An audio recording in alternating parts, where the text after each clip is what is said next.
Hola, hola a todos, bienvenidos a otro café Filó en el mes de abril. Como siempre, el tema de hoy va a ser muy interesante. Quiero que se sientan gustosos, que compartamos el tema de hoy. Como ya saben, se llama Pinceladas para la Utopía, claves para una educación experiencialmente humana. Entonces, todos aquí conectados, recuerden que también nos pueden encontrar en las redes sociales como YouTube e Instagram como Café Filo Barranquilla, así como nos encuentran en Facebook, igualmente también nos encuentran en las otras redes sociales. Pueden observar nuestros contenidos, en YouTube están todos los contenidos que hemos estado haciendo desde que estamos en esto de la virtualidad. Agradecemos mucho la asistencia de ustedes, el estar aquí con nosotros todos los últimos jueves de cada mes. Eso para nosotros es muy valioso. El espacio se ha reformado, aún no hemos podido volver a la presencialidad. Aún así, si volviésemos a la presencialidad, estaríamos también con ustedes de manera virtual, así que nos van a poder encontrar de las dos formas, de los dos modos. Es algo muy gratificante que nos ha traído la COVID-19. Hoy tendremos un invitado, un investigador también, psicólogo, filósofo, doctor, que nos va a estar acompañando hablándonos de este tema, un tema que es de mucha actualidad, ya vamos a darnos cuenta de eso, pero en principio me gustaría más bien platicarles a quienes están llegando por primera vez acá al evento Café Filó, cuál es la dinámica de esto y cómo funciona. Pues Café Filó es un evento que busca justamente interactuar, es una tertulia. Se trata de saber qué es lo que pensamos en relación a un tema. Hoy, Jonathan, nuestro amigo, va a traer un tema a colación, él lo va a presentar, etcétera.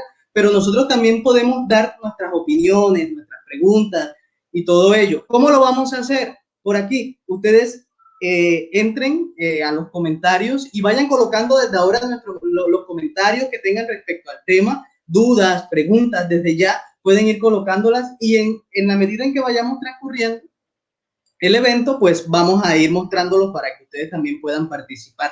La idea es que sea un diálogo horizontal. Aquí nadie tiene la verdad. Justamente el espacio Café Filó es creado, es dado bajo esa prerrogativa de que podamos conversar y llegar a unas posiciones, a unos acuerdos, a unos convenios y también a no. El disenso también es positivo. Entonces, desde ahora pueden dejarnos sus saludos, sus comentarios, ver desde dónde nos están viendo en el día de hoy. Recuerden compartir también a todas las personas desde sus perfiles. Por aquí nos saluda Eddie Peluccini. Hola Eddie, ¿cómo vas? Por acá también Andrés de Arco Salcedo también nos saluda. Espero que todos se encuentren muy bien, que todo esto de la pandemia y el confinamiento de vuelta no traiga consecuencias tan graves. Y bueno, ahí les dejo entonces esas inquietudes. Compartan para que podamos llegar a más gente, a más personas que les interesan este tipo de espacios y que quizás no lo sepan, ¿sí? Porque con todo esto el virus se ha estatizado muchos espacios, se han congelado. Entonces, para que vean que todavía existen muchos espacios como este, como Café Filo, que es un espacio abierto a todos. También quiero hacer una cuñita acá, y es que Café Filo es un espacio abierto en el que ustedes todos pueden participar, pueden escribirnos ahí a nuestras redes sociales si desean en algún momento participar y podemos agendar con ustedes un mes, que sería muy interesante. Entonces, bueno, sin más preámbulos, vamos a hacer pasar a nuestro invitado, que para nosotros es un gusto tenerlo hoy acá. Hola, Hola, Jonathan. muy buenas tardes. Hola, Manuel, ¿cómo estás? Gracias, pues, por la invitación aquí a Café Filó. Listos, pues, para conversar y tertuliar.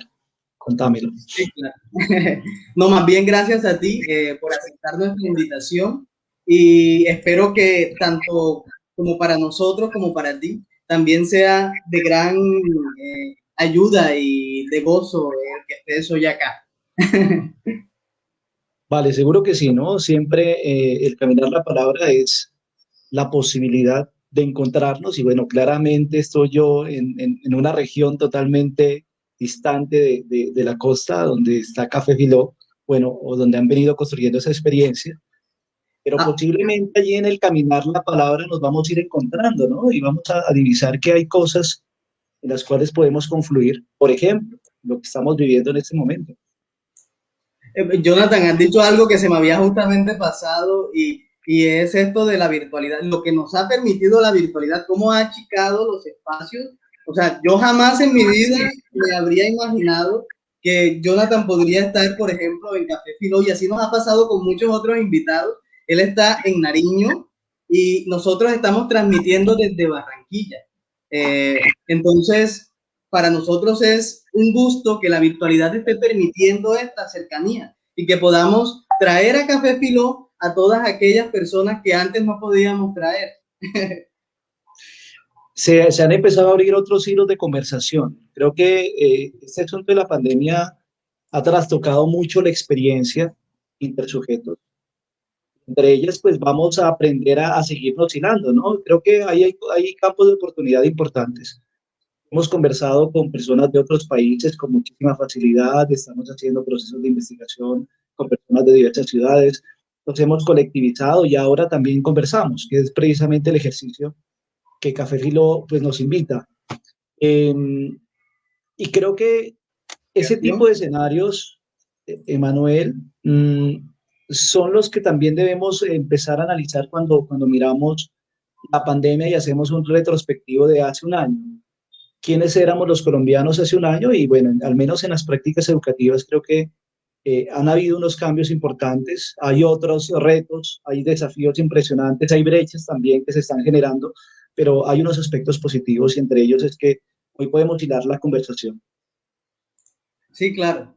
Y que, como acabas de decirlo, o sea, que se ha abierto un nuevo campo que antes desconocíamos y que en la actualidad ha servido de mucho, ¿sí? Tú has colocado justamente el tema de la investigación y aunque no pueda verse fácilmente y se crea que Café Filó es un espacio simplemente de interacción, pues Café Filó también tiene un componente investigativo.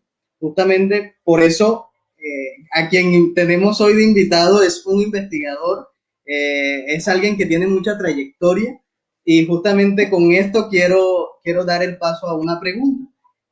Para que Jonathan le cuentes a nuestros asistentes quién eres, qué haces, a qué te dedicas, cuál ha sido tu trayectoria académica, si estás en algún proyecto de investigación actualmente que estés trabajando. Cuéntanos. Bueno, esa pregunta del quién eres me ha costado más que a Sócrates, ¿viste? Entonces, ahí voy como en ese proceso de reconocimiento. Sin embargo, sí juego algunos roles en la sociedad y pues podría hablar un poco de los roles que vengo desempeñando. Yo soy docente, ¿cierto? E investigador. Creo que son dos cosas que particularmente me han inquietado. Docente porque soy un convencido de que la educación es un motor que nos permite Sí, claro. repensarnos y nos permite pintar. Por eso hablo yo de pinceladas. Y Ok. investigador porque hay preguntas, Emanuel, ¿no? Hay muchísimas preguntas por resolverse. Creo que la ciencia, como históricamente nos la enseñaron, buscaba básicamente explicar fenómenos más desde una perspectiva natural, ¿cierto?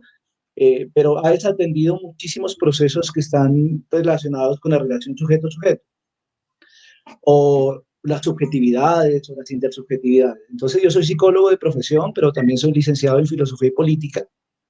Me inquietan un poquito el asunto de los estudios latinoamericanos en el sentido de que eh, considero que la geografía de América Latina postcolonial nos atraviesa y el hecho de que tú y yo seamos mestizos, pues involucra un punto o un marco de enunciación muy importante y desde esa perspectiva, pues allí estamos eh, también teorizando un poquito sobre los estudios latinoamericanos. Ahí me centro en un campo de interés, una subdisciplina dentro de la psicología que se llama la psicología comunitaria. Y esta psicología comunitaria entra en un diálogo muy particular con los contextos culturales, sociales, políticos, geográficos, y nos sitúa dentro de esa experiencia mundo que es algo que yo valoro muchísimo.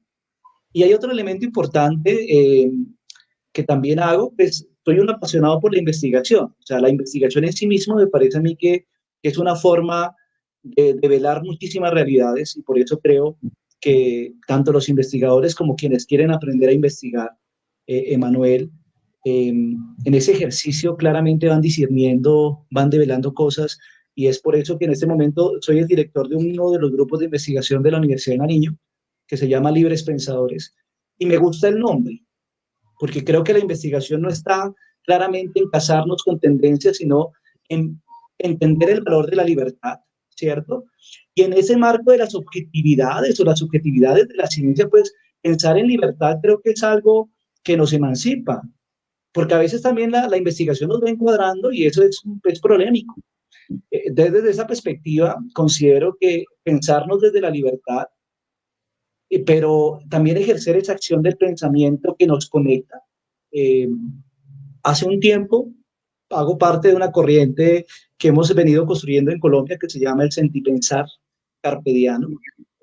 Y el Sí, lo he sentipensar escuchado. carpediano precisamente es esa experiencia de más o menos la de Galeano, ¿no? La propuesta de Galeano un poquito desarrollada, pero usando a Neruda y escuchando un poco a Cabrales y entendiendo que dentro de las palabras hacia adentro, aquello que no se dice que es más entrañable, también es más posibilitador y transformador. Y entonces creo que hago una apología al sentir. Creo que debemos sentirnos un poco más.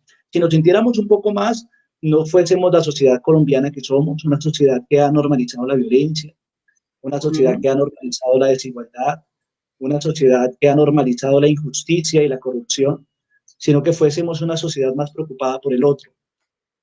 Me cuestionaban precisamente en esas coyunturas de las movilizaciones el hecho de que salía yo a las marchas.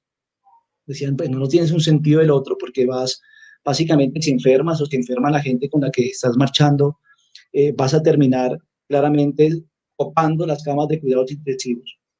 Y entonces ahí hay un acto claramente que pues, usted está hablando de autocuidado y no se está cuidando y está afectando.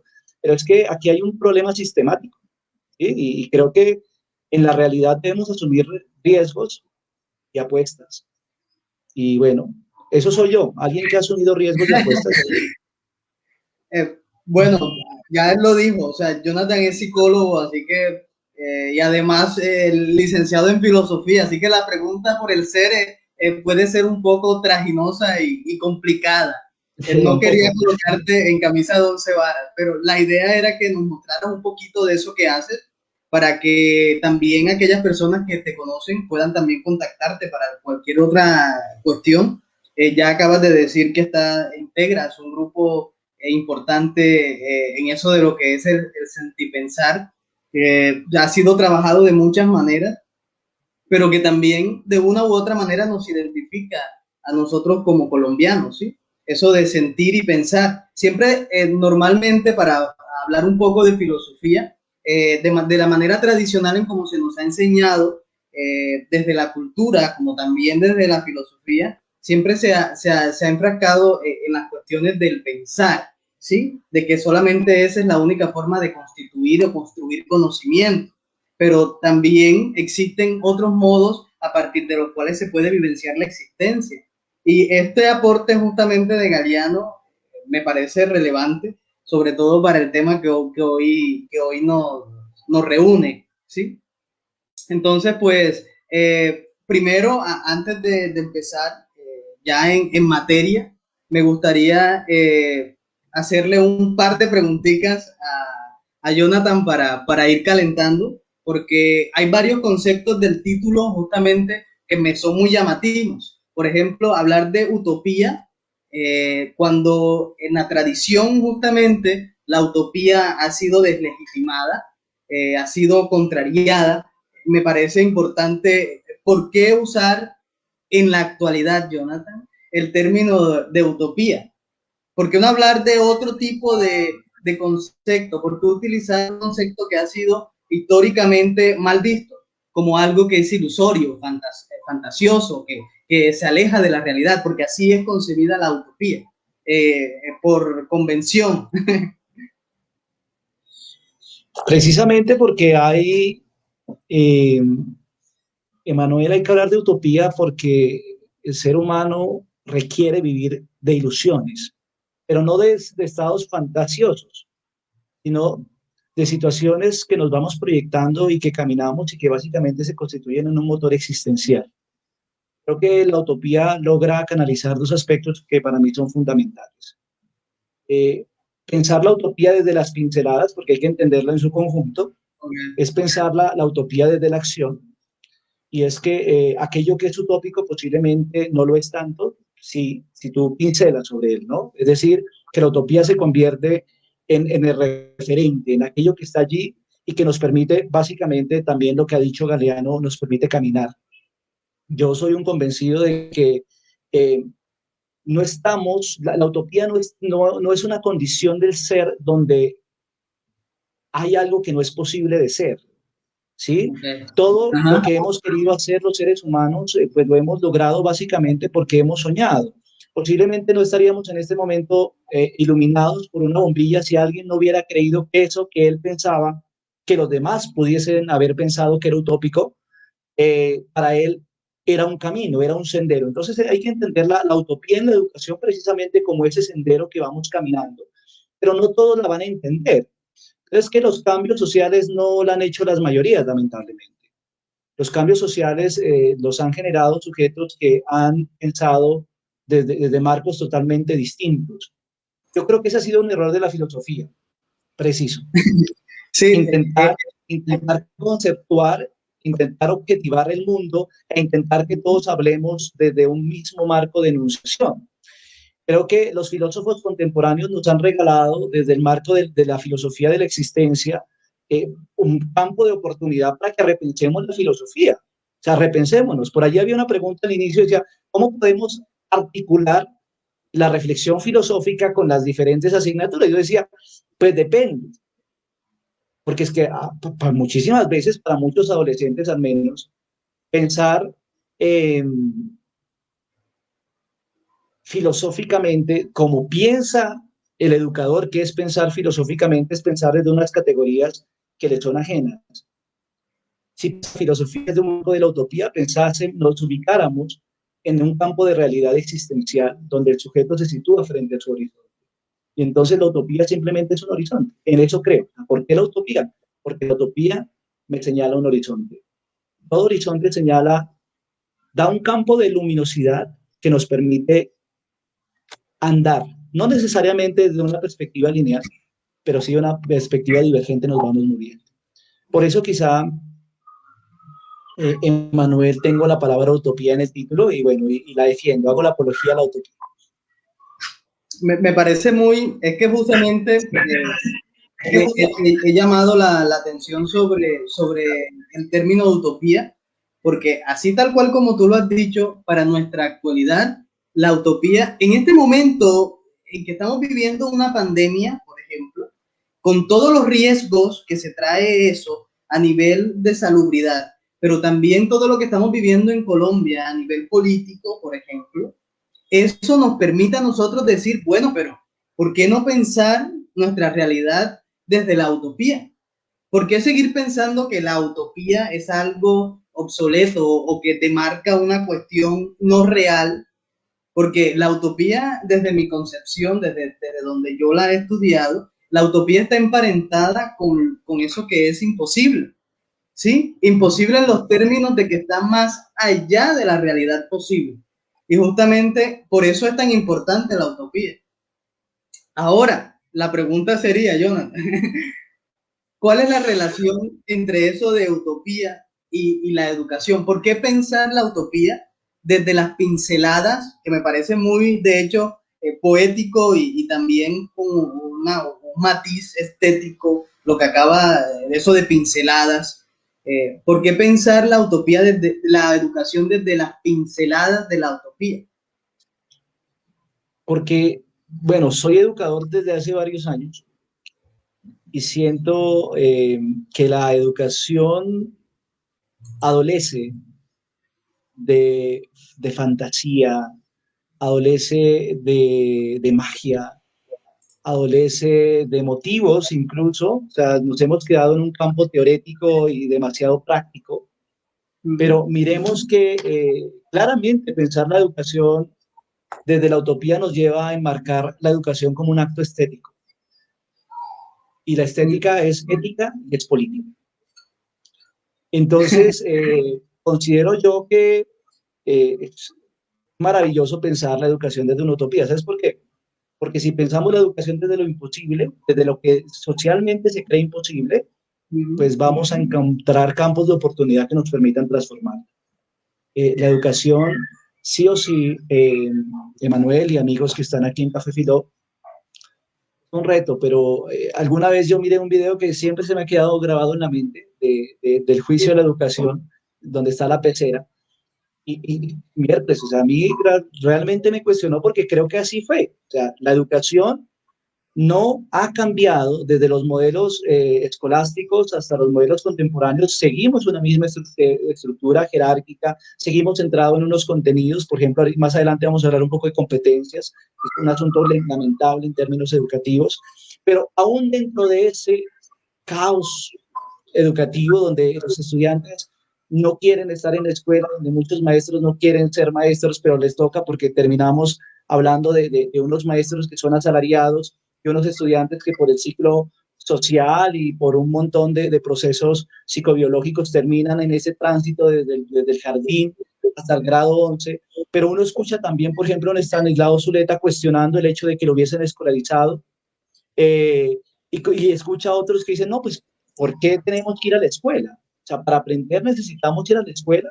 Entonces, creo que hay que abrir otro tipo de espacios y entender la educación desde una perspectiva mucho más amplia, más allá de los escenarios escolarizados, para pensarnos como una utopía. Hoy por hoy, en términos realistas, digamos, la materia de la educación es la escuela. ¿Y por qué estamos en crisis en plena pandemia? Porque las escuelas están cerradas y porque no nos es concebible pensar la educación por fuera de ellas. Ahí hay un problema, o sea, cuando anteponemos los conceptos históricos, la tradición histórica detrás de un concepto y de una realidad, Emanuel, pues terminamos claramente sin la posibilidad de repensarnos. Y cuando no nos repensamos, nos queda difícil resignificar las realidades que vivimos. Y ese es el gran reto que tenemos los educadores. O sea, hay que resignificar la realidad en la que vivimos, pero pues debemos pensar en clave estética. Es decir, entender el acto de la educación como un acto ético, ¿cierto? Pero también como un acto político, transformador, emancipador. Por ello, creo yo que hay que pincelar, hay que pensar en las utopías en la educación y claramente creo que esa es una posible ruta. Por acá, Yair España, por ejemplo, como para continuar un poquito con eso que dice, Yair España pregunta que voy a leértelo. Genial disfrutar todo lo que implica el caminar, que era lo que justamente hablabas ahorita respecto a la utopía, como tú defines la utopía. Pero ¿a dónde lleva la utopía? ¿Cómo puede ayudar a generar cambios estructurales?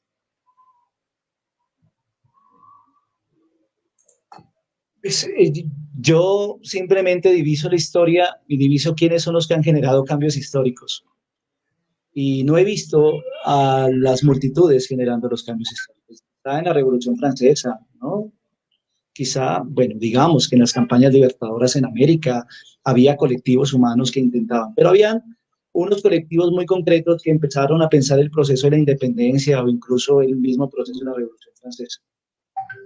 Entonces, ¿qué implican los cambios estructurales? Implican ideas, ideas que comiencen en movimiento. Si no pensamos utópicamente, no van a emerger ideas que transformen la educación. ¿Hacia dónde nos va a llevar la utopía? Hacia unos consensos colectivos que se van a ir construyendo con claridad, pero ¿dónde se construyen? Se construyen cuando hayan ideas emergentes. Es que si pensamos dentro de las perspectivas en las que estamos, no vamos a salir del encuadre en el que nos han colocado. Entonces, ¿por qué es importante pensar utópicamente y para dónde nos lleva? Pues nos lleva para donde nosotros queramos ir. ¿Cómo? Generando ideas genuinas, espontáneas, ¿cierto? Innovadoras, incluso si queremos meternos en el campo del marketing, pero que pueden ser el motor que atraviese los cambios estructurales reales. Es que no podemos seguir pensando la educación desde los marcos en los cuales históricamente la hemos pensado. Por eso es que no hemos podido transformarla.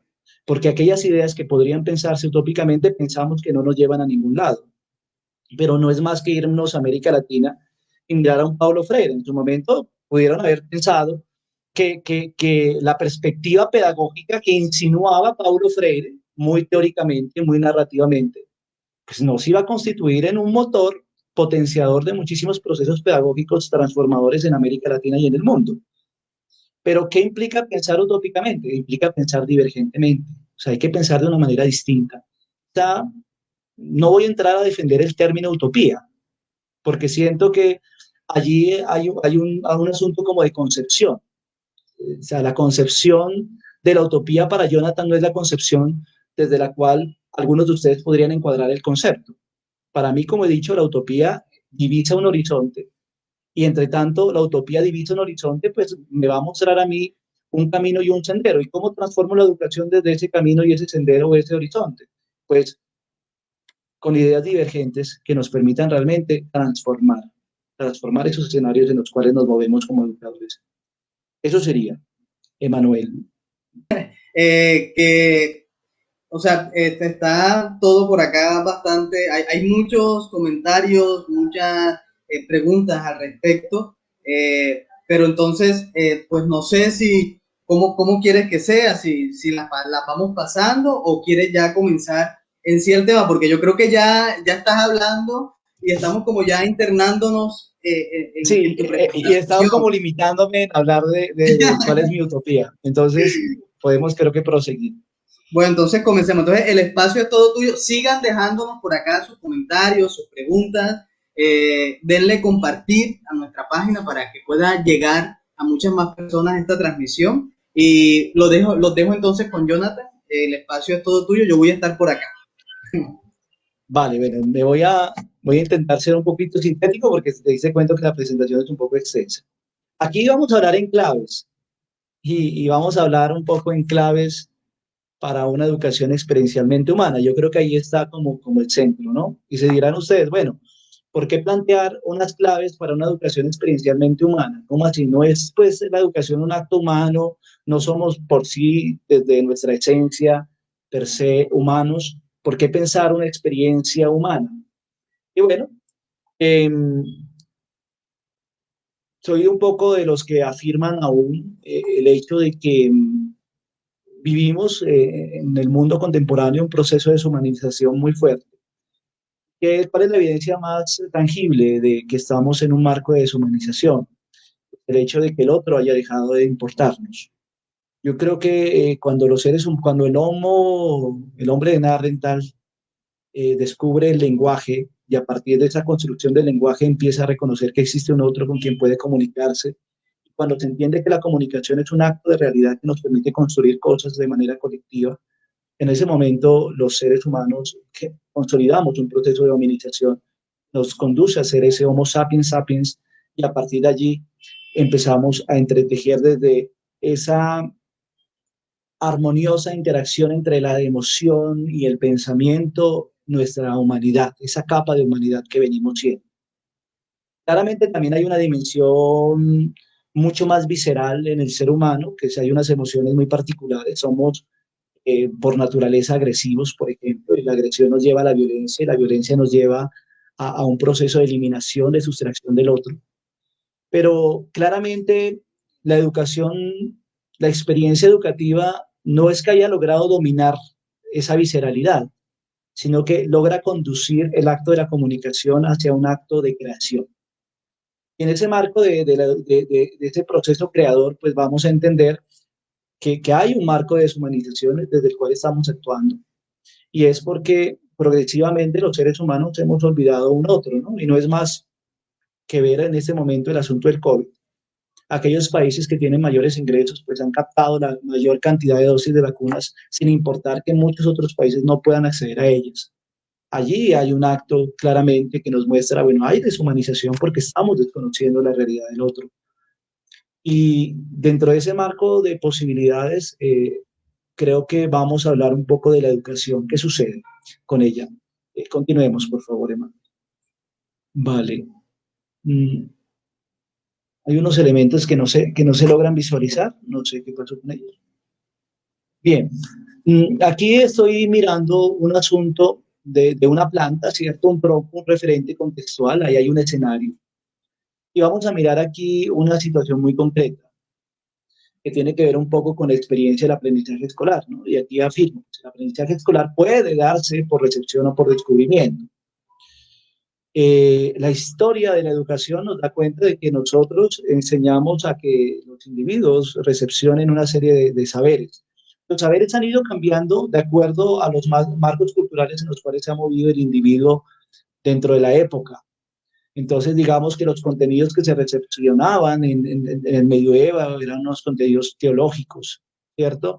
Los contenidos que se empiezan en este momento en plena globalización económica son los contenidos mucho más económicos, ¿cierto?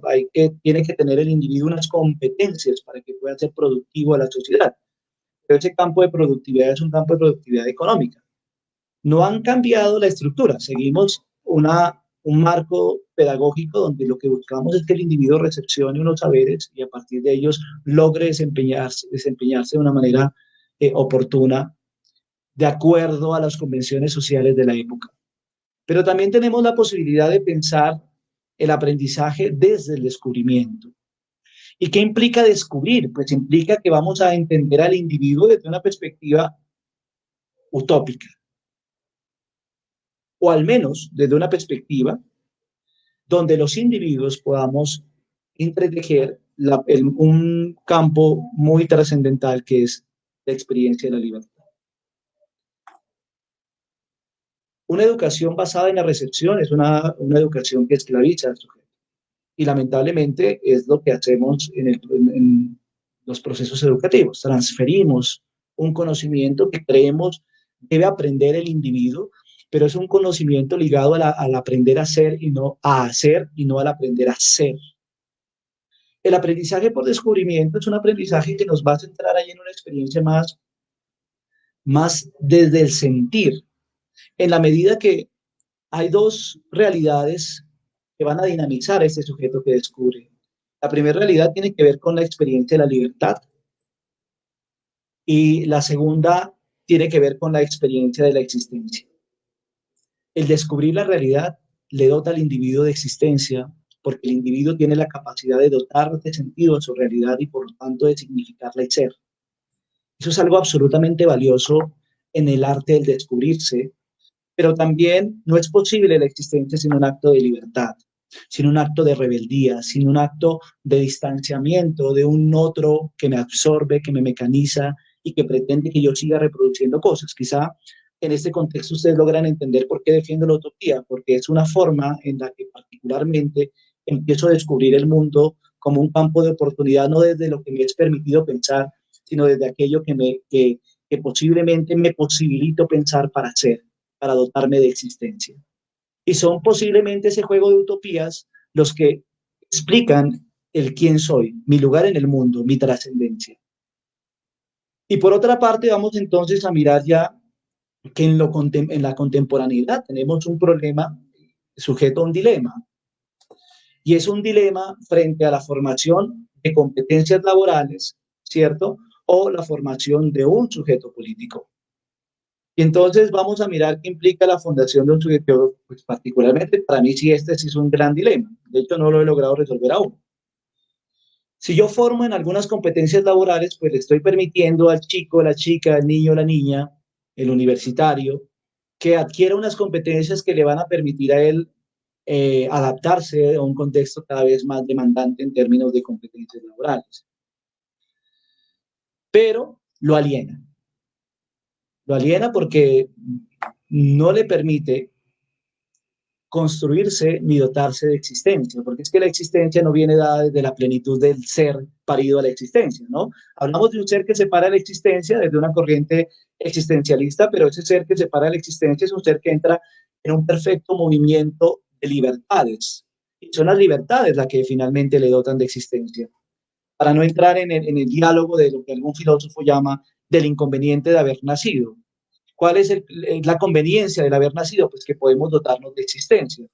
Pero entonces cuando yo formo un sujeto en competencias laborales, lo formo adaptado a una situación laboral.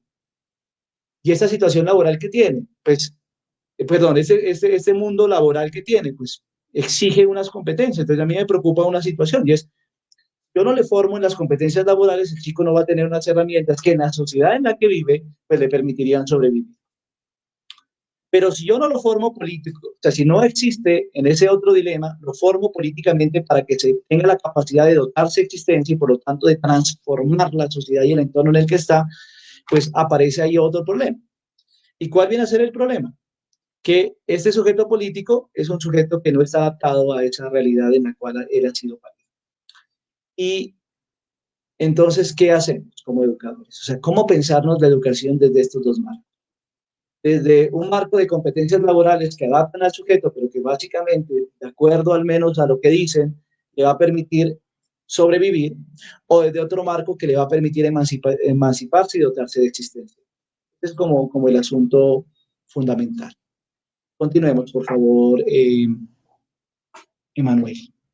Entonces, pensar la educación desde un marco de la utopía, como les decía, nos permite identificar algunas claves. Y aquí quiero problematizar más que el cómo podríamos generar una educación existencialmente humana. Y la primera clave tiene que ver un poco con la educación como proceso social y cultural. O sea, si nosotros afirmamos que la educación es un proceso social y cultural, la vamos a entender dentro de ese marco de sentido. Es decir, no la vamos a limitar como un acto de un centro educativo, sino que le vamos a permitir eh, al individuo social ser corresponsable de un proceso educativo que va más allá de la transferencia de saberes en los procesos educativos formales o informales. Y si lo vemos como un proceso cultural, pues debemos entender dos lógicas en lo cultural.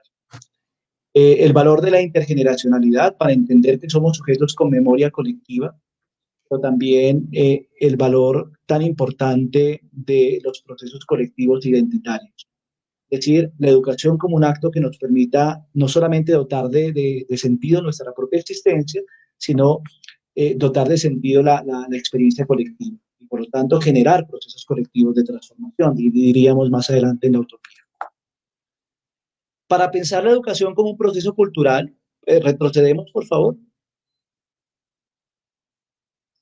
Vamos a mirar que debemos superar una sociedad que se basa su estructura política y cultural en la economía. O sea, es que hoy cuando yo les digo hay que formarlo en competencias al individuo es porque económicamente lo que hay que hacer es formar al individuo para que sea obrero.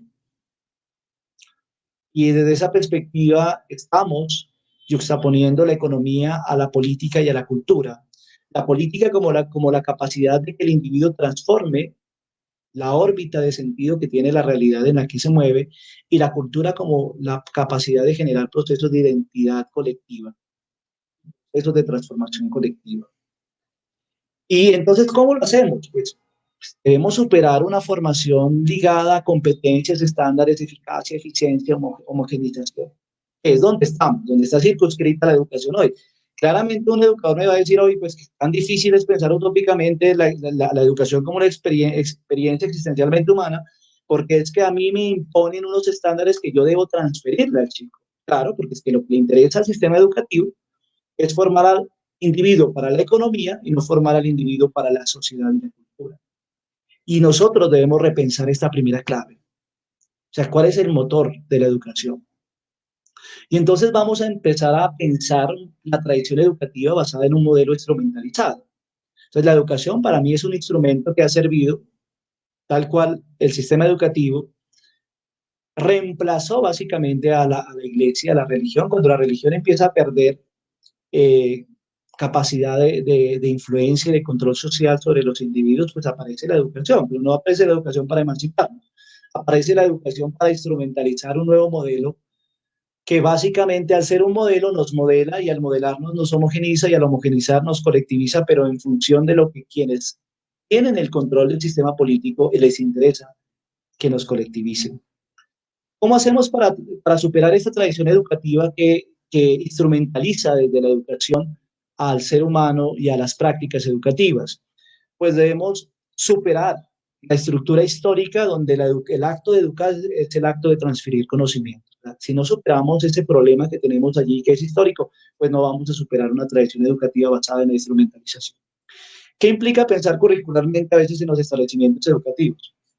Implica una vaina muy peculiar y es cuáles son las competencias que debemos transferirle al chico. No pensamos en cómo debería ser, ¿no? Cómo lo formamos para que transforme la política y para que comprenda los procesos culturales, sino, bueno, cuáles son las competencias que debemos ahora formar en el chico, la chica, el adolescente, el universitario, la universitaria. Y entonces vamos a pensar que el individuo dentro de este sistema educativo en el que estamos entiende a la educación como un proceso que deriva en un producto. Y ese producto son seres humanos. Pues se supone que somos seres humanos el producto de la educación. Entonces, si pensamos al individuo como un producto, estamos cosificándolo y lo volvemos objeto. Y el proceso educativo es eso, ¿no? Entonces miramos una amplia oferta de servicios educativos con diferentes nombres, con diferentes ofertas y portafolios, pero la gran pregunta es, ¿realmente estamos formando individuos para que doten de sentido su propia existencia? Ese es el gran problema. Y entonces, ¿cuáles son los parámetros desde los cuales nosotros nos forman, nos han formado y formamos? Desde parámetros de reproducción, de las formas como nos enseñaron intergeneracionalmente, son las formas como enseñamos. Los contenidos que nos enseñaron son los contenidos que estamos enseñando. Eh, y esto tiene unos efectos reales sobre el sujeto político. El individuo es indiferente a la realidad en la que habita. El individuo en términos económicos es empobrecido, en términos mentales también se empobrece, porque limita a unos saberes que de paso son muy comparativos, ¿no? Este es bueno para matemáticas, él es bueno para inglés, y entonces empiezan a darse esos roles de descalificaciones que van más allá de entender que las únicas competencias no son el inglés y las matemáticas, hay otras cuantas, pero no las exploramos porque no convienen de acuerdo a la medición de la estandarización educativa. Y lo más lamentable, aislamos al individuo, lo volvemos un sujeto productivo que lucha por sí mismo, no por la colectividad, y finalmente sustraemos a este individuo la esperanza. ¿Y por qué es útil sustraerle al individuo la esperanza, así como es útil eliminar de nuestro léxico la utopía? Porque empezamos a entender que la realidad no es susceptible de ser transformada. La realidad simplemente es algo que está así y que transitoriamente debemos vivir en esa realidad, sobreviviendo, eh, y ya llegará dentro de nuestro ciclo, ¿no? Dentro de nuestro ciclo ya llegará nuestra muerte, nuestro deceso, y llegarán otros que tendrán que vivir esa experiencia. Seguimos aquí con la tercera clave y es la generación de roles y prácticas excluyentes. Hay que transformar eso, pero para promover la generación de roles y prácticas excluyentes tenemos que trabajar un componente muy importante. Debemos superar los roles, las prácticas y los métodos hegemónicos. Maestros debemos intentar dejar de asumir una postura absolutamente vertical dentro del aula de clases. Los chicos deben empezar a repensar las prácticas. Miren, yo intento pedagógicamente generar unos procesos un poco horizontales, pero es absolutamente complejo.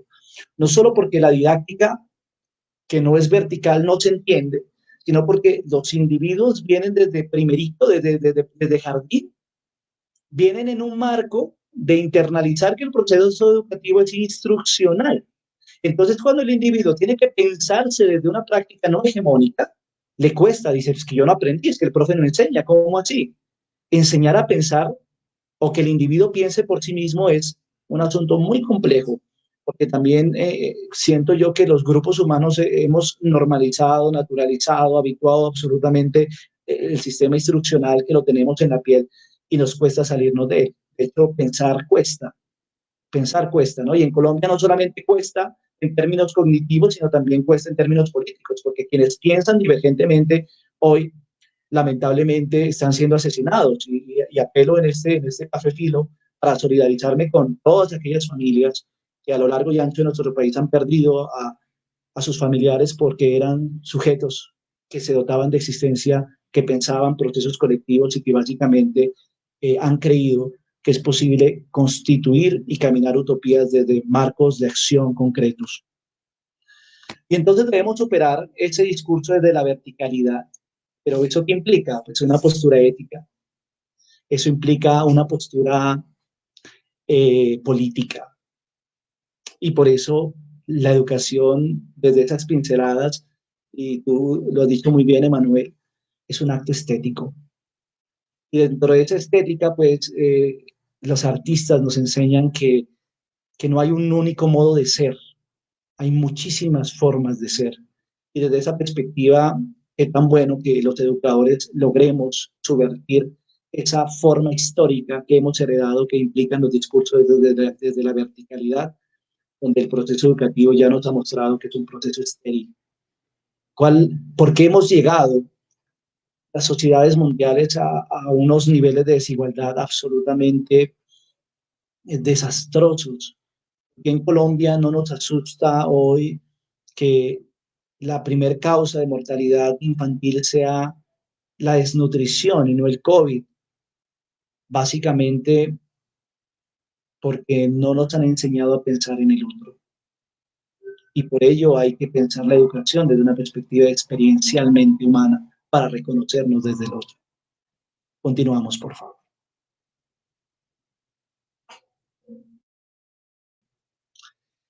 Hay dos claves finales que les coloco otras claves que son unas claves transversales a esas primeras. La primera clave es la descontextualización de los procesos educativos.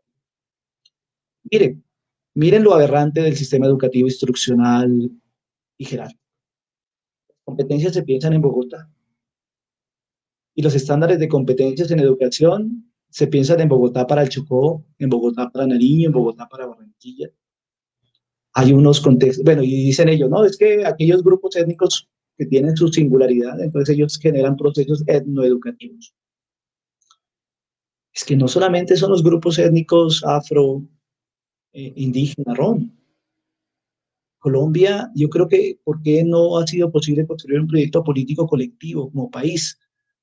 Somos naciones culturales absolutamente distintas, hemos construido y entretejido nuestras realidades de situaciones muy diferentes. Y esto ha llevado a dos cosas. La educación es descontextualizada. El chico de la zona rural lo evalúan con la prueba Saber 11. Cuando lo evalúan con la prueba de Saber 11, condenan a los chicos de la zona rural a no ingresar a la educación superior, porque lamentablemente el ICFES, la prueba de Saber 11, termina siendo un examen para el acceso a la educación superior. Y eso perpetúa una brecha educativa, donde algunas personas que tienen menos herramientas que otras para formarse, ¿cierto? Desde las competencias externalizadas, pues ellos aprendieron otras cosas que no las valoramos dentro de la formación, que son situacionalmente más valiosas para ellos. Por ejemplo, aprender a entender el ciclo de la luna, aprender a entender sobre el proceso de los cultivos, ¿sí? Sobre las prácticas de producción animal, que no están mal. ¿Por qué los jóvenes del campo no quieren estar en el campo? Porque no solamente hemos macartizado y señalado y empobrecido a los campesinos, sino que adicionalmente hay una situación de desventaja social observable en la educación rural, porque la seguimos pensando desde los estándares de una educación urbana, pero de paso una educación urbana para estratos 4, 5 y 6, ¿sí? Y desde esa perspectiva, la descontextualización en los procesos educativos genera una brecha absolutamente grande. Porque cuando un maestro llega a un colegio en la zona urbana donde hay procesos de agrupaciones y pandillas, porque uno de los contenidos más importantes de esa cátedra en ese colegio, muy desde la experiencia situada, es aprendamos a convivir juntos aun cuando vivamos, aprendamos el valor de la vida, aprendamos a coexistir, ¿no?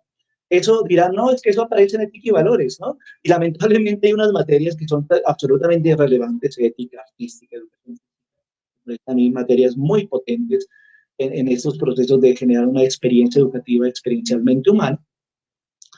Eh, Son materias de costura, ahí colocan a profesores que no son de esas áreas, profesores que simplemente les faltaba una hora, entonces pongámoslo allí a dictar estas materias, pero no entendemos cuál es realmente la trascendencia que tienen algunos contenidos en este proceso de humanización, es decir, de reconocimiento del otro y de construcción colectiva de ese ser en el mundo desde el otro. Y tenemos otra clave que es repensar los procesos de formación desde otras miradas. O sea, hay que pensar desde otras miradas, pero para ello debemos aprender a desaprender cómo nos han enseñado que aprendamos. Para ello debemos pensarnos desde otros conceptos que posiblemente sienten que son conceptos, la sociedad piensa que son conceptos eh, que no tienen valor, ¿cierto? Que la tradición filosófica, ¿no? Porque yo siento que la filosofía, como les decía al inicio, la filosofía, siendo filósofo, se ha quedado allí en una discusión teórica un poquito abstracta y se ha olvidado de realidad. Yo creo que eh, las disciplinas emergentes del saber filosófico, como la sociología, la psicología, eh, la geografía, estas ciencias o estos campos disciplinares han logrado aterrizar un poquito más en el contexto de la realidad. Y creo que eso es lo que hace que adolezcamos en los contextos educativos de una filosofía que aún tiene a los chicos pensando en el realismo y el materialismo y no en la realidad, no en la vida misma. Entonces vamos a mirar aquí que hay que pensar la educación más allá de un ejercicio instrumental y más allá de una perspectiva utilitarista, más allá de que yo soy un educador porque soy básicamente un asalariado. Si los maestros y maestras seguimos pensándonos desde esa posibilidad de ser asalariados, pues créanme que no vamos a lograr transformar ni construir utopías, porque seguiremos viendo el día a día de nuestro quehacer como eso, como la forma de ganarnos la vida. Si los estudiantes siguen viendo la educación como lo que ven, no es un buen... Ahorita extraña mucho las escuelas, pero la gran pregunta es, ¿extrañan la educación o extrañan la escuela? Porque son cosas, la escuela es el lugar que nos permite converger y construir un escenario de realidad y de existencia, pero la educación es el proceso mediante el cual una generación acoge a la otra y interculturalmente vamos caminando y vamos avanzando hacia el mundo. Y entonces hay que pensar los diversos escenarios, hay que mirar que hay múltiples, bueno, que detrás de cada interacción hay una gran posibilidad de avanzar y de construir. Y avancemos a la siguiente diapositiva, pues esta vaina es un poquito extensa, ¿cierto? Pero quiero como proponerles mi utopía, qué es lo que pienso en términos de utopía en educación. Y primero es que quiero abrir a que la escuela tiene que ser un sistema abierto, debe abandonarse la escuela como un centro ahí cerrado. Y entonces aquí hay un asunto de escuela-comunidad, como escenarios de socialización secundaria, pero fundamentalmente, potencialmente educadores. Entonces, lo primero que hay que hacer es dejar de pensar que la escuela es el único lugar donde se generan los procesos educativos. O sea, no nos hubiera generado tanto caos en términos educativos la pandemia si no fuese la escuela como estructura orgánica de la sociedad el único lugar donde se transfiere o se generan procesos educativos. Y pues aparece la comunidad, ¿no? Las dos cosas estuvieron, al menos en la cuarentena, cerradas y eso pues genera unos escenarios y unas brechas sociales en términos de humanización muy grandes. Entonces, para mí la educación desde la escuela y la comunidad es una red de interacciones. Y las interacciones, dada la diversidad de seres humanos, son interacciones absolutamente múltiples. Y dentro de esa multiplicidad de sentidos, pues también hay una multiplicidad de posibilidades de transformación del quehacer educativo, pero también de conceptualización del quehacer educativo. En este escenario vamos a mirar tres cosas, tres aspectos que me parecen relevantes en esta educación desde una red de interacciones. Y la primera es que se trata de pensar a la escuela en la comunidad, desde la comunidad y para la comunidad. ¿Qué implica pensar la escuela en la comunidad? Que la escuela se abandone en esa esfera de protección como un sistema cerrado que está dentro del barrio pero que no interactúa con el barrio. O sea, está en la comunidad porque forma sujetos políticos y culturales en ese contexto específico. Y cuando hablamos de una educación desde la comunidad es porque los contenidos curriculares deben articular la realidad en la cual el sujeto político debe actuar, en la cual el sujeto estético debe transformar.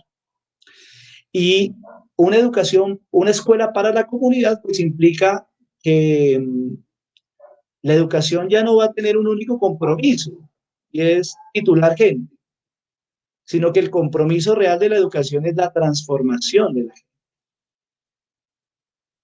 Primero, una transformación estética hacia adentro, ¿cierto? El sujeto que se dota de existencia, y luego una transformación política hacia afuera, y es que es un sujeto que se identifica, que se reconoce con el otro, que a partir de ese proceso de reconocimiento va a lograr generar unos procesos de identidad, de colectivización y por lo tanto de acción colectiva. La tercera situación que debemos construir para generar un proceso educativo de la educación como una red de interacciones está sujeta al acto de la comunicación, ¿cierto? Y el acto de la comunicación nos permite descubrir que el acto de la educación es un acto de reciprocidades. Es decir, tenemos un sujeto político, un sujeto estético, un sujeto inmerso en un contexto cultural, un sujeto con una capacidad comunicativa y con una capacidad de dialogicidad, que entabla unas conexiones recíprocas. Es decir, cuando hablamos de reciprocidad es que da y recibe. Y entonces se genera un escenario muy bonito que es la mutualidad en la educación. Hoy por hoy, el maestro da unos conocimientos y el estudiante lo recibe y el estudiante le da al maestro unas tareas. Y por eso es que hemos generado una instrumentalización muy particular de la educación y hemos mecanizado el proceso. Pero cualquier maestro puede decirme, pero es que ¿cómo lo hacemos de otra manera? Estoy totalmente de acuerdo con usted, maestro, porque es que la única manera que tenemos de hacerlo es pensarnos utópicamente la transformación del sistema educativo para generar otro tipo de claves desde las cuales podamos actuar. Entonces, el acto de la educación que no vincula únicamente maestros y estudiantes, sino que vincula a todos los seres humanos que cumplimos roles formadores, el papá, la mamá, el abuelo, el tío, el vecino, el tendero, el que tiene el equipo de fútbol, todos cumplimos roles educativos. Entonces, el acto de la educación está sujeto a esa red de interacciones, ¿cierto? Entre los diferentes actores comunitarios, siendo el maestro un actor comunitario, porque es que hoy el maestro es un actor de la instrucción y no de la educación en términos relacionales. Y aquí vamos a mirar otro elemento importante que lo propone Davos en el 98. Y es que no se trata que haya una apertura de la escuela a la comunidad, ¿cierto? O que la escuela interactúe con la comunidad, sino que exista realmente una red de relaciones entre la escuela, la familia y otras organizaciones que están inmersas en esas comunidades. Es decir, que el proceso educativo dejemos de pensarlo los educadores al interior de la escuela para que lo piense la comunidad, porque en ese momento entonces todos nos sentimos como actores educativos, ¿no? Y ahí aparece lo que Vygotsky en su momento plantea. Y Vygotsky nos va a decir que el conocimiento se construye a partir de la interacción social, ¿cierto? Y eso es absolutamente valioso y necesario. Seguidamente tenemos otra condición muy importante en este proceso, y es, ¿qué es para una escuela ser una escuela? Esa es mi gran pregunta, ¿no? ¿Qué es para una escuela ser una escuela? Porque siento que la escuela como un sujeto político dejó de pensarse.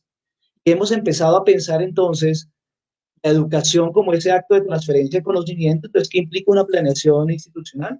Implica el pensemos los contenidos que les vamos a enseñar a los chicos, pero no nos pensamos el lugar de la escuela en la sociedad ni la escuela como un sujeto político, siendo nosotros sus constituyentes.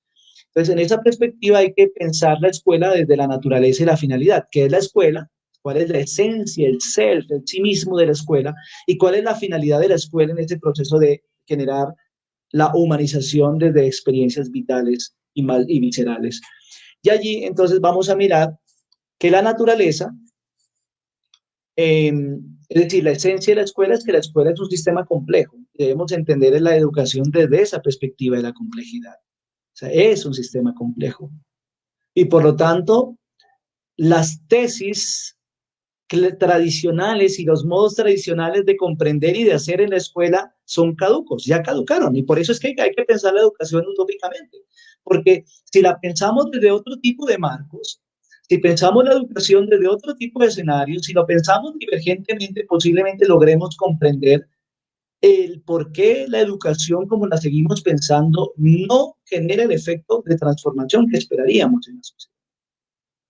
Hoy me decían, después de la marcha, una vaina muy particular, y es, me escribía alguien, ¿no? Tú que estás allá con los jóvenes, ¿por qué no los instruyen a los jóvenes para que sepan responder una entrevista en un medio de comunicación? Porque la mayor parte de ellos les preguntan por qué están movilizados o qué saben de la reforma tributaria y no saben nada. Y entonces yo decía, bueno, ahí hay dos cosas. Ciertamente no pues hay un problema de formación política, ¿no? Y los comportamientos en las calles terminan siendo más viscerales y políticos. No comprendemos mucho la implicación práctica que tiene el movilizar, pero también pensaba desde la experiencia mundo, ¿no? Tenemos una sociedad que sí es cierto no puede haber leído la reforma tributaria, como no la leen quienes la votan positivamente. Eh, o el mismo presidente de la República que termina diciendo que no sabía por qué estaba allí el asunto del 19% a los servicios funerarios. Entonces, mucho menos la gente del común cuando tenemos en Colombia un nivel de lectura básico. Pero adicionalmente, entonces yo sí decía, pero este sujeto tiene una visceralidad, o sea, se conecta con el otro y está en las calles porque se siente movilizado por el otro, interpelado por el otro desde su realidad y desde allí quiere construir un marco de transformación. Y también debemos entender un poco la escuela desde el mesosistema nuclear, es decir, la escuela es la conexión entre el microsistema, es decir, entre todos los seres humanos, y un juego de instituciones formadoras, llámese iglesia, llámese instituciones políticas, llámese Estado. O sea, hay un conjunto de instituciones que hacen parte de la tradición cultural del ser humano, que están allí y que se han convertido en un referente de algo. Pero miren, hay una vaina particular, la política, o sea, el Estado, como la religión, son transversales a la experiencia del ser humano. El aprendizaje es transversal a la experiencia del ser humano, pero la escuela es transitoria. Ese es un problema que, pues, muy grande en términos de por qué la escuela es transitoria cuando también debería acompañar los procesos. ¿Y por qué es? Porque seguimos entendiendo la escuela desde una perspectiva institucional y no desde una perspectiva dialógica que nos permita entender que la realidad en sí misma implica una escuela. Y entonces, ¿qué debemos entender como escuelas? ¿Cuál es la finalidad de las escuelas desde la concepción de la utopía? Pues son organizaciones nucleares de un sistema, y cuando hablamos de organizaciones nucleares son nichos sociales donde los individuos podemos interactuar y generar procesos culturales, políticos y estéticos, pero desde la otra perspectiva, la escuela es parte del sistema educativo. Nosotros resolvemos y seguimos pensando la escuela como en el andamiaje del sistema educativo, como parte del sistema educativo, la pensamos como un sistema nuclear que nos posibilite cultural, política y estética. Y para finalizar, para no alargarme mucho, creo que ya llevo bastante tiempo hablando solito, vamos a hablar de una nueva apuesta educativa. Entonces, ¿cuál es la apuesta educativa? Primero, entender tres códigos. Debemos superar fundamentalmente la educación desde la perspectiva de la moderación, la normalización, la instrucción y el disciplinamiento. Porque cuando pensamos la educación desde esos marcos, la instrumentalizamos no solamente al servicio de un proceso de reproducción cultural, sino también de un proceso de control social y político. Estamos educando a los individuos para que sean obedientes. ¿Qué es lo que nosotros debemos proponer? Pues debemos proponer una educación que exija un cuidado moral y una reflexión ética en su quehacer. Una escuela que se sitúe en los problemas del mundo y en las realidades del mundo y del sujeto mundo. Una escuela que entienda que la educación es una práctica reflexiva y política, y una educación cuyo encuentro entre sujeto siempre implique una relación de reciprocidades en el marco de la acción educativa. Segundo, debemos superar esa finalidad histórica de la educación, y es que la educación no es únicamente, no está orientada a generar cuerpos disciplinados. A los profes nos encantan los cuerpos disciplinados, cuerpos obedientes, son cuerpos fácilmente manipulables, cuerpos fabricados, cuerpos dóciles, moldeados, entrenados. Debemos superar esos cuerpos domesticados, corregidos, desarrollados, ¿cierto? Porque es que imagínense el poder que tenemos los maestros en las escuelas. Tenemos la capacidad de decir cuándo un individuo está bien o está mal, ¿sí? ¿Qué es lo que debe aprender a hacer el sujeto?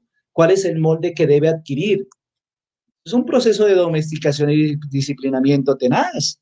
pero ahí está como una fibra invisible.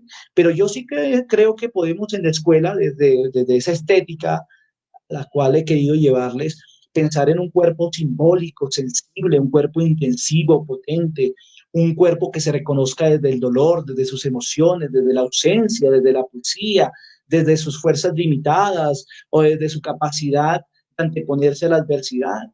Un cuerpo humano, un cuerpo que se redescubre hacia adentro. Y entonces también debemos, como he dicho, vencer esa idea de una escuela como un sistema cerrado, aislado y separado para entender una escuela que hace parte del cuerpo de la realidad y la existencia. Una escuela que es abierta, una escuela que entra en diálogo con los diferentes formadores, que no únicamente son los maestros, una escuela que se interpela, pero fundamentalmente una escuela que es realmente inclusiva. Pero la inclusión no entendida como esos procesos de flexibilización curricular, sino la inclusión como que la escuela se incluye en la realidad que hace mucho tiempo dejó de decantar.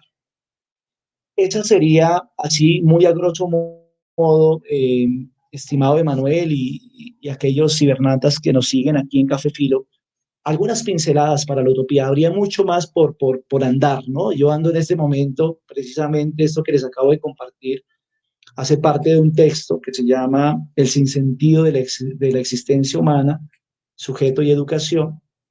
Y bueno, y voy, ¿no? Llevo bastante tiempo escribiendo, algún día de pronto debe salir ese libro, pero hace parte de esto, ¿no? De esto que a mí particularmente me interpela mucho. Y posiblemente puedo en mi quehacer como docente tener muchísimas contradicciones, pero como te decía al inicio, Emanuel, me encuentro en búsqueda, ¿no? Y bueno, y el pensarme de la búsqueda es que hay un horizonte que se llama, que es un horizonte estético. Y en ese horizonte estético, pues me voy pariendo y me voy dotando mi lugar en el mundo como educador en la existencia. No, pues bueno, Jonathan, yo creo que todos acá, vuelvo y digo, hay mucha reacción acá en los comentarios, pero antes de pasarlos, me gustaría como recoger algunas de las ideas más importantes que has dado en toda la presentación. Muy agradecido, de verdad. Es un tema con el que me comunico muy bien, hace parte también de las líneas de investigación en las que me desarrollo. Y me gustaría recoger algunas cosas desde tu inicio en la presentación. Por ejemplo, cuando hablábamos de pinceladas, al inicio hablábamos de una cuestión estética y también muy poética que construye imaginarios, pero a veces se cree que la estética está solamente eh, limitada al campo artístico, ¿sí? A la producción artística, cuando sabemos perfectamente, bueno, si no se sabe, pues sabemos y podemos evidenciar que en nuestra cotidianidad la estética está en todos los lugares. Eso que tú mencionabas de sentipensar al inicio está muy relacionado a eso. La estética es la vida misma. Y siempre nos han vendido la idea justamente de que la estética hace parte de una construcción que solamente se aglomera en los objetos artísticos y toda esa cuestión. Pero la estética hace parte de la vida misma. Y justamente como hace parte de la vida misma, ahí entra la relación que estableciste entre estética y ética, ¿sí? Porque no todo comportamiento, toda acción ética conlleva también a una experiencia estética. Por ejemplo, hablabas de la solidaridad ahorita, cuando hablabas de los campesinos. La cuestión estética, la cuestión ética, el estado ético, la actitud ética de solidaridad frente al otro, también demanda e implica una vivencia estética frente a ese fenómeno. ¿Sí? Entonces, todo acto ético siempre va acompañado de un acto estético y ahí sí, totalmente de acuerdo contigo. Ahora, ¿cómo esto se relaciona con la utopía? Recapitulando, pues como bien lo he dicho, hace parte de la vida, pues la utopía se proyecta por encima de eso. Y es que tú has dado en un matiz importante que le da relevancia a la utopía y es la crítica, ¿sí? Cómo la utopía, ese pensar más allá de los límites, posibilita una crítica sobre lo real. Y llevado al campo de la educación, pues hace esto que tú has hecho hoy, ¿sí? Eso que nos mostraba, por ejemplo, de las formas en cómo la educación se ha construido, ¿sí? Que es un buen camino. El punto es que ha sido construido de manera negativa en cómo la educación se utiliza como un instrumento también de control y de producción de los individuos. Pero ¿y por qué en lugar, que es otra cuestión, ahí es donde entra la utopía como instancia política? Y es en relación a la educación, claro está, de cómo la educación en relación a la política puede efectuar bajo dos caminos, que es lo que yo he comprendido. No sé si tú me corregirás, o para la emancipación o para la represión. ¿Sí? ¿Cuál de esos dos caminos y hacia dónde va esa cuestión? Porque eso de la producción de la educación como la producción para obtener como resultado el ciudadano es algo bastante peligroso, ¿sí? Entonces, eso de experiencial es muy sonoro justamente aquí, de cómo tomar la educación como una instancia o algo que posibilita las condiciones básicas para el ejercicio y el desarrollo humano. Entonces, esas son como algunos de los puntos que he podido rescatar de tu presentación.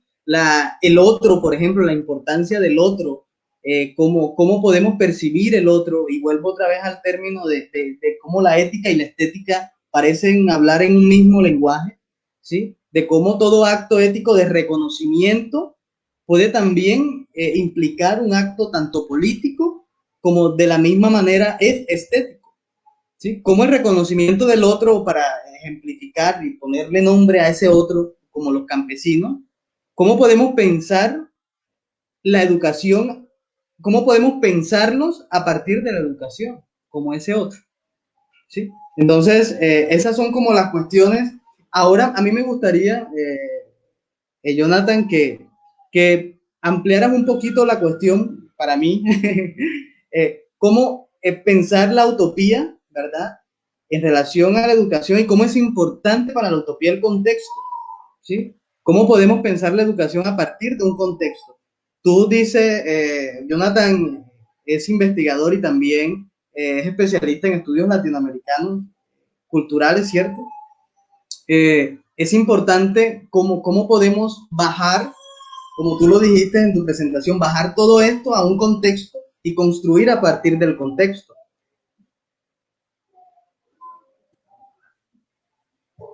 Yo creería que sentipensar la realidad sin el contexto mm, es imposible. ¿Sí? El acto del sentipensar claramente implica el acoger la realidad de nuestro sentir y por lo tanto, tanto perceptiva como emocionalmente nos conectamos con esa realidad. Y la utopía no adolece de contexto, porque es precisamente sobre ese contexto donde diverge el sujeto, el sujeto desde la utopía. Es, por tanto, la existencia que buscamos construir o ese lugar en el mundo que buscamos construir no es un lugar separado de la realidad, ¿no? Dirán acá es que se plantea un mundo de las ideas, por allá distante del mundo de lo real, y por eso es que la utopía no tiene lugar en la realidad. No, yo no lo considero de esa manera. La utopía es la manera como comprendemos la realidad, pero la manera como divergemos de la interpretación de esa realidad, que es un posicionamiento más desde la representación, el imaginario social y colectivo, pero también desde la imposición de que pues, a mí no me engañan con ese asunto de que hay cosas susceptibles de no ser transformadas, ¿no? Todo es susceptible de ser transformado, todo, todo. ¿Cuándo? Pues cuando nosotros realmente generamos un proceso político desde el soñarnos el futuro, desde pensárnoslo, pero sobre todo desde el caminarnos el futuro. Y ese caminar el futuro es soñar utópicamente desde un amanecer concreto. ¿Cuál es el amanecer concreto? Pues yo veo dos cosas allí específicas. Si yo soy un sujeto político y un sujeto que está ahí atado a una estructura social que hay que transformar, porque muchas de las situaciones que vivo y que quisiese transformar de la educación son estructurales. y por eso tengo un proyecto político y por eso claramente en este momento me muevo y me vaineo, ¿no? Porque hay que hacer una gestión de la utopía. Entonces, si dentro de mi marco de la utopía debemos transformar el sistema educativo, ¿cierto? Entonces yo debo gestionar esa transformación del sistema educativo. ¿Cómo? Pues dentro de mi devenir existencial debo participar de aquellos procesos políticos que me permitan alcanzar ese horizonte que me he señalado. Porque también a veces, o sea, cuando la utopía se constituye en un campo de la irrealidad, pues cuando se queda en eso, se queda en una idea que me fragmenta como sujeto porque me ubica en un lugar de la ensoñación, pero que no tiene un compromiso práctico. El compromiso práctico se da desde lo estético y desde lo ético. Entonces, vamos a pensar un poco lo ético. Lo ético es la capacidad de solidarizarnos con los otros seres humanos con los que compartimos mundo, pero no compartimos circunstancias. O sea, si hay algo que ha pasado maravillosamente con la utopía, es que yo siento con la utopía, con la pandemia, es que siento que nos colocó a compartir una circunstancia, cosa que hace tiempos no compartíamos. Entonces, por ejemplo, la reforma tributaria no nos coloca a pensar la misma circunstancia, porque hay gente que tiene con qué pagarla, ¿sí? Políticamente no nos coloca en el mismo lugar, pero en la pandemia sí, nos expuso precisamente algo que es supremamente fuerte, que es la vida misma, ¿no? Al valor de la vida. Y bueno, y tenemos proyectado, y es que yo soy joven, yo no quiero morir, entonces, bueno, entonces ahí estamos como la situación muy particular de donde siento nos colocó la pandemia. Nos puso, nos expuso a un campo de realidad donde hace tiempos, miren, y una vaina maravillosa, la sociedad global expuesta a lo mismo, ¿sí? El único jaque en el mundo de una sociedad absolutamente globalizada que han fetichizado absolutamente todo y mercantilizado absolutamente todo, porque hasta nuestro cuerpo vale ahora, ¿cierto? Entonces, hay una situación bien particular. La pandemia puso en jaque al modelo económico imperante, ¿sí? Y poniendo en jaque al modelo económico imperante, también nos colocó en jaque a nosotros, que dentro de nuestra propia humanidad nos sentíamos indomables, algunos, ¿no? Y entonces, ahora sí nos preocupa que el otro vaya y se contagie, porque si se contagia él, me va a contagiar a mí. Si se contagian ellos, o ahora con las marchas, se va a llegar el COVID al 100% y no va a haber una capacidad de respuesta, y si yo enfermo, pues no voy a tener una UCI. Es decir, hoy el otro sí me interesa, pero miren que es un otro absolutamente mercantilizado. Yo he escuchado por allí a muchos en redes sociales diciendo, ¿cómo se les ocurre no salir? Que la utopía. Le digo, pero realmente, ¿qué es lo que le preocupa? ¿Qué es lo que le preocupa? A mí particularmente me ha preocupado que en los años venideros, con una reforma como esa, ese es el contexto, Emanuel, pues van a haber más muertos que los que está matando el COVID, porque se avecinan tiempos absolutamente difíciles por dos motores que van a señalar la historia venidera, y es el cambio climático, que es otra circunstancia que nos expone a nivel global absolutamente a todos, y la pobreza creciente, como una consecuencia de un modelo socioeconómico que no ha logrado descifrar los valores detrás de la hermandad, de la cercanía, del otro, de lo diferente, ¿sí? Y bueno, ahí vamos. Entonces, claramente, Emanuel, para concretar allí, no es posible pensar una utopía desde el marco que yo estoy exponiendo, sino genero un proceso de gestión que me permita alcanzar ese horizonte de acción. ¿Sí? La utopía como horizonte de acción distinta a la utopía como una idea simple e irreal. Y justamente ahí desmentimos el hecho de que la utopía está relacionada a una cuestión ficcionaria y fantasiosa. La utopía parte de lo real, requiere de lo real para poder ejecutar o crear, para utilizar un término más estético. Hay una cosita bonita, porque es que algo es utópico porque recrea lo real. ¿Y por qué lo sienten tan utópico? Porque está recreando algo que es real. O sea, sí tiene su lugar de afirmación en lo real. O sea, no es posible pensarme utópicamente si no es desde lo real. Y por eso es que sienten que es utópico.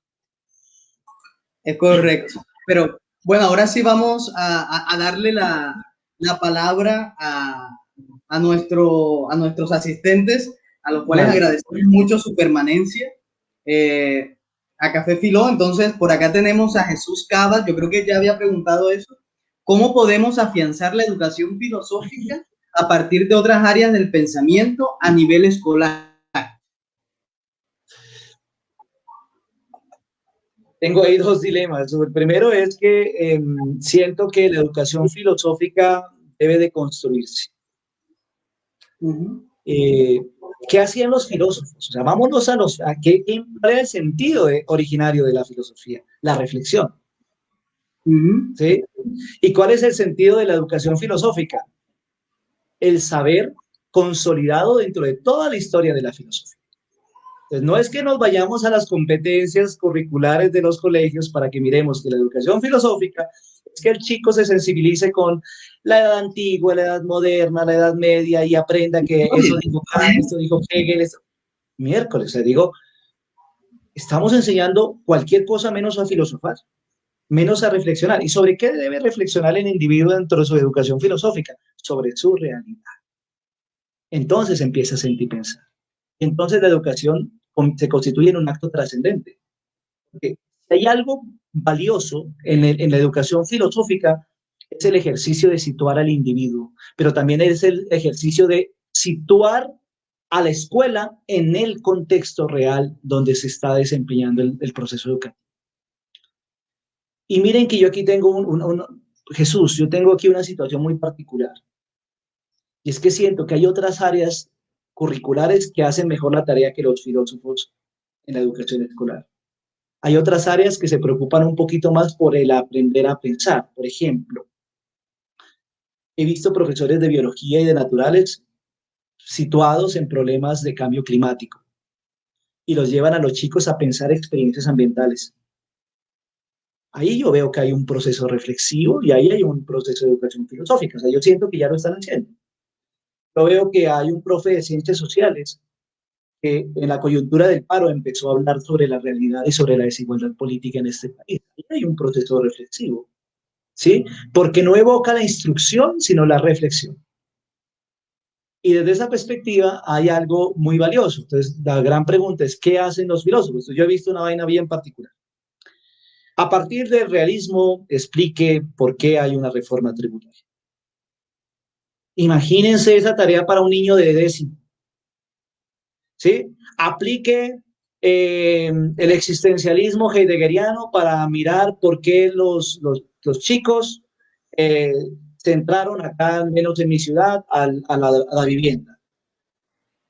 Las preguntas por el ser en bachillerato, por ejemplo, hablar de ontología en bachillerato. El ser, la ontología, hablamos del fenómeno, del noúmeno, de la esencia, de un montón de conceptos que yo digo, pues ¿por qué no hablamos incluso de los grandes problemas filosóficos, ¿no? La política, un gran problema filosófico, ¿sí? Pero no específicamente el que dijo Aristóteles de la política, ese no es el problema.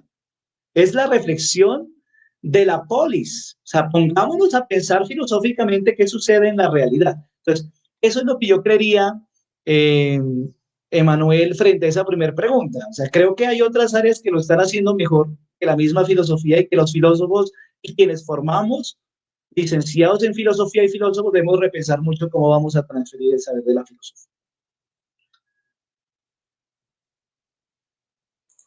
Por acá, Andrea tiene un comentario, dice, lastimosamente el pensamiento de escuela, mientras ibas proyectando, es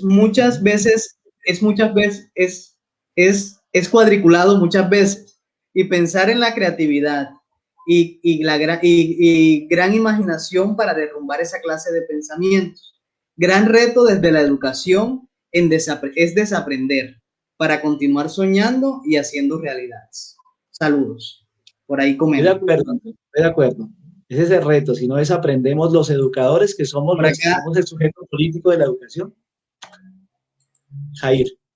Por acá dice otro, dice, lamentablemente en Colombia es necesario trabajar fuertemente contra la corrupción, dice Jair, España. Así se cuente con las competencias, aquí es necesaria la palanca. Otra visión de la realidad por ahí. Otra realidad. Realidad, sí. Lamentablemente, quienes están educando no quieren educar y quienes desean educar no han tenido la palanca, como dice Jaime. Bueno, ahora sí una preguntita por aquí. Jan González, ¿cómo se puede evitar el individuo líquido que describe Bauman en un mundo globalizado y donde la educación virtual y el teletrabajo se vuelven opciones más viables? Bueno, se fue con Bauman y la sociedad líquida. Yo siento que esa sociedad líquida, eso sí es una gran realidad. O sea, creo que es muy acertado Bauman cuando la propone. Y es que lo económico ha trascendido lo político, lo cultural y lo estético. Cuando tú hablabas un poquito del estético y de que a veces pensamos que lo artístico es lo estético, también decía yo, ¿no? ¿Cuántos actos estéticos se han mercantilizado? Y entonces pierden estética porque pierden el sentido emancipador. Aquí nos coloca ya en dos realidades. Uno es la educación virtual y otra nos coloca el teletrabajo. Como educador he visto que particularmente el teletrabajo me tiene asfixiado, porque me ha quitado algo importantísimo en el quehacer de la educación, que es el acto de encontrarme con el otro, de reconocerme, ¿no? De entender que la educación es un acto de sujetos con rostros y con historias. Y pues me ha colocado en una pantalla, ¿cierto?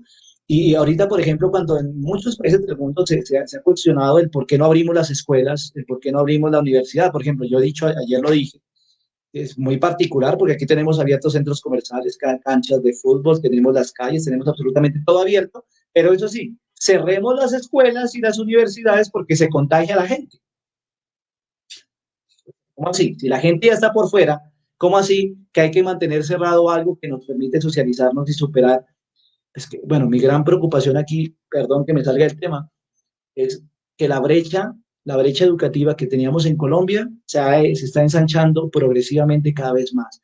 Llegará el momento, por ahí en 5 años, cuando miremos los efectos culturales, estéticos y políticos de la pandemia, vamos a mirar cuáles realmente son los estragos que hicieron este año que llevamos y posiblemente este año que vamos a completar con escuelas y universidades cerradas. Ahora, vamos aquí con cómo evitar el individuo líquido. Yo siento que no lo podemos evitar porque estamos inmersos en la sociedad líquida. Lo primero que debemos generar para no evitarlo, sino para transformarlo, es deconstruirnos como sujetos y pensar que tanto de eso líquido que vemos en la sociedad está externalizado o hace parte de nosotros mismos. Ese proceso de autocrítica es fundamental cuando queremos generar procesos transformadores y emancipadores, comenzar a colocarnos en cuestión y entre paréntesis, es decir, cuestionarnos. También somos individuos líquidos, también reproducimos modelos en una sociedad líquida y si somos maestros, estamos anteponiéndonos ante una sociedad líquida, instrumental, mercantilizada, donde le da muchísimo valor a lo superfluo y vamos a mirar qué sucedió con la educación virtual. Yo conozco rectores que les dijeron a los maestros pasen a todo mundo. Esa sociedad del facilismo no es una sociedad líquida, ¿sí? Y los chicos, miren, pasó una vaina muy particular y es que muchísimos jóvenes pensaron que había promoción automática, ¿no? Y se encontraron con que en unos colegios no la hubo. Y se dieron ahí contra la cabeza porque no los promovieron automáticamente. Pero es verdad, vivimos en un contexto social del menor esfuerzo. Y si no nos esforzamos siquiera, eh, todos los que nos siguen, si no nos esforzamos siquiera por pensar, mucho menos vamos a lograr reflexionar. Y para pensarnos reflexivamente, que es como el trabajo de emancipación de la escuela y del sujeto político, del sujeto en la escuela, no solo debemos superar esa fracción de la sociedad líquida, sino que aún en el teletrabajo, aún en la educación virtual, debemos entender que ahí hay una fracción de existencia. ¿Saben por qué?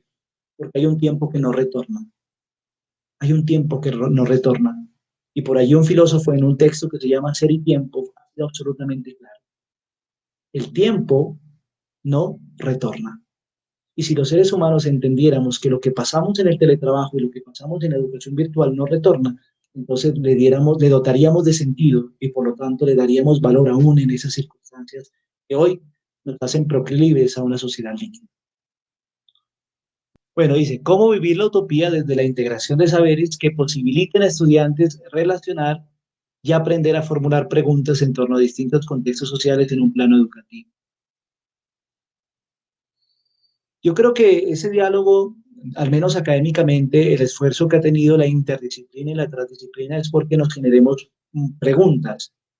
Creo que ese ha sido el motor, ¿no? ¿Cómo podemos pensar la realidad desde otra disciplina para que emerjan preguntas distintas que no estén ahí dentro del campo de la monodisciplina? Y pensando un poquito los procesos educativos escolares, eh, ¿cómo los estudiantes podrían aprender a formular preguntas? Yo creo que los chicos ya se preguntan. El problema es que nosotros sentimos que no se preguntan lo que queremos que se pregunte. Los sujetos que están allí dentro de un aula de clases en un proceso educativo son sujetos que se emancipan a sí mismos y nosotros debemos como docentes estar abiertos a que sus preguntas, que son preguntas muy desde el ser, porque son preguntas desde su existencia, también tengan lugar en la escuela. Preguntas sobre, sobre mi sexualidad, preguntas sobre el por qué mi mamá no me quiere, preguntas sobre mi lugar en el mundo, preguntas sobre los miedos, sobre los temores, preguntas sobre el otro, ¿cierto? Esas preguntas que ya son emergentes en los sujetos debemos saberlas en las escuelas y entonces entenderemos que no hay que enseñar a preguntarse, hay que traer las preguntas fundacionales de los sujetos a la escuela y entonces ese plano educativo, Dina, será mucho más valioso de lo que es. Eso pienso yo allí al respecto de tu pregunta.